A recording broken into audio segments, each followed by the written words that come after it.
Kisah seorang gadis kehilangan gelang emas seharga Rp8500 atau sekitar 28,3 juta rupiah viral di media sosial. Gadis tersebut hanya bisa pasrah saat berusaha mencari barang milikinya itu namun tak kunjung menemukannya. Kisah gelang hilang itu dibagikan oleh seorang wanita asal Malaysia bernama Nur Hazwani C. Wahid. Ia mencerita kalau gelang emas milik adiknya hilang 5 bulan lalu. Pada saat itu wanita yang akrab disapa Wani itu baru pulang dari toko aksesoris mobil di Terengganu.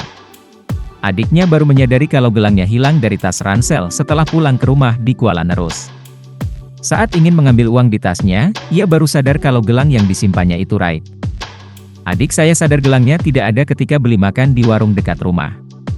Saat dia mau keluarkan uang dari tas, dia baru tahu kalau gelangnya hilang, ujar Wani.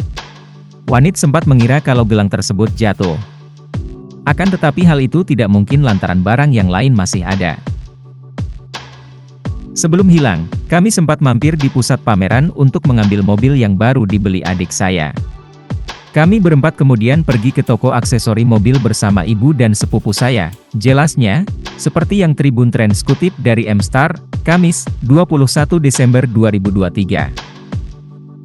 Wani menjelaskan bahwa tas milik adiknya sempat tertinggal ketika karyawan toko menukar aksesoris untuk mobil barunya.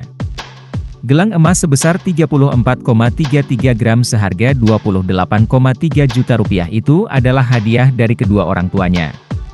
Selain karena harganya yang mahal, adik wanita pun menyesalkan hilangnya gelang itu karena nilai di baliknya.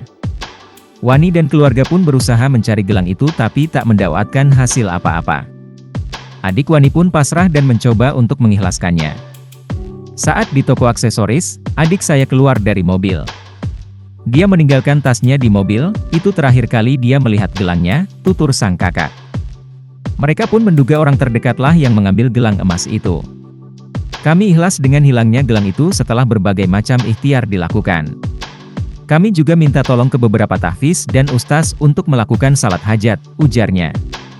Wani dan adiknya pun melakukan salat hajat selama 18 hari berturut-turut hingga mendapatkan petunjuk. Setelah berhari-hari melakukan salat hajat, adik Wani merasa kalau orang terdekatlah yang mengambil gelangnya tersebut. Baru-baru ini, adik saya hampir 5 kali memimpikan wajah orang yang sama yang mungkin telah mengambil gelangnya. Kami merasa barang itu sangat dekat, beber Wani. Hingga akhirnya di hari Rabu, keluarga Wani kaget saat menemukan sebuah bungkusan plastik hitam diletakkan di motor sang ayah.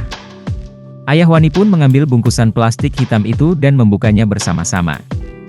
Ketika ayah keluar rumah, dia terkejut melihat bungkusan hitam di motor yang diletakkan di bawah topi. Ayah lalu membawa bungkusan itu ke rumah, ujar Wani. Ketika dibuka, mereka pun terkejut isi bungkusan kresek hitam yang ternyata berisi uang tunai Rp8500. Ternyata pencuri itu mengembalikan barang curiannya dalam bentuk uang tunai. Keluarganya bersyukur pencuri telah membayar ganti rugi, namun mereka masih tetap merasa gelisah karena si maling kemungkinan sosok yang mereka kenal. Saat bungkusan tersebut dibuka, semua terkejut karena di dalamnya terdapat segepok uang. Tak hanya segepok uang, ada juga surat di dalam kresek hitam tersebut. Maling itu meminta maaf telah melakukan kejahatan tersebut. Ayah buka bungkusan itu di depan kami dan semua orang terkejut melihat uang Rp8500 ada di dalamnya. Dalam bungkusan itu juga terdapat satu catatan, "Saya minta maaf atas kasus ini," tulis sang pencuri. Wani pun menduga kalau sang pencuri akhirnya mengembalikan barang curiannya dalam bentuk uang karena ketakutan. Saya menduga dia ganti rugi karena berada dalam ketakutan setelah kami membuat banyak postingan di media sosial baru-baru ini. Saya hanya bisa berpesan, berhati-hatilah dengan mereka yang pura-pura baik di depan kita, pungkasnya. Download Tribun X sekarang, menghadirkan lokal menjadi Indonesia.